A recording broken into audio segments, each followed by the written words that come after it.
সদস্য শাহজাহান রবি সহ সিনিয়র নেতৃবৃন্দ ও আমার ব্যক্তিগত পক্ষ থেকেও আমার প্রান্তীয় সংগঠন বাংলাদেশ জাতীয়তাবাদী যুবদল নেতা কর্মীদের যিনি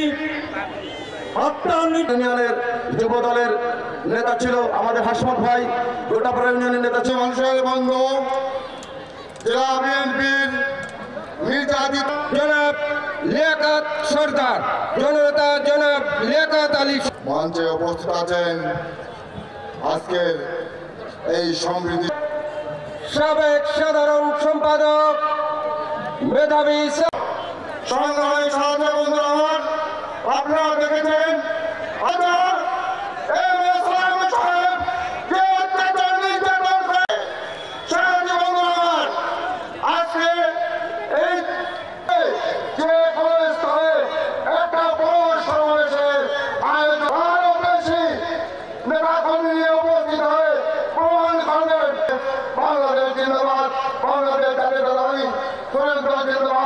বাংলাদেশ জাতীয়তাবাদী মহিলা দল বাগেরহাট জেলা শাখার।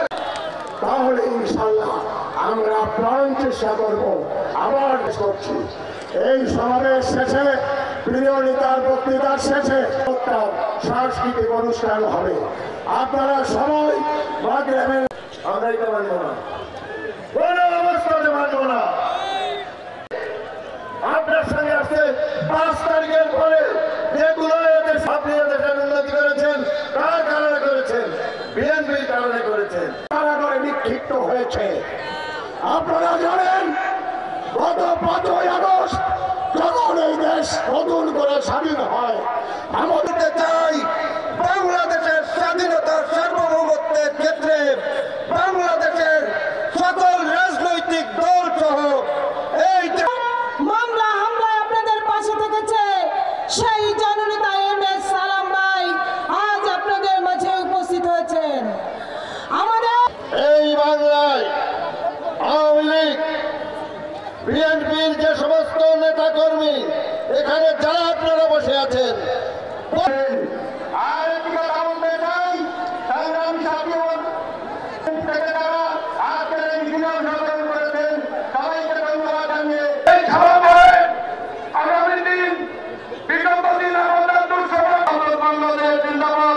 বাংলাদেশ জাতীয়তাবাদী দল বিএনপি জিন্দাবাদ। ধন্যবাদ ধন্যবাদ জানাব আলমগীর মোল্লা আলমগীরের সিদ্ধান্ত করা হয়েছে সম্প্রীতি সমাবেশ। দেশ একটি 71 সালের মুক্তিযুদ্ধের পারমিক আনন্দ লাগছে, ভালো লাগছে। আপনাদের জানাতে ইচ্ছা করছে যে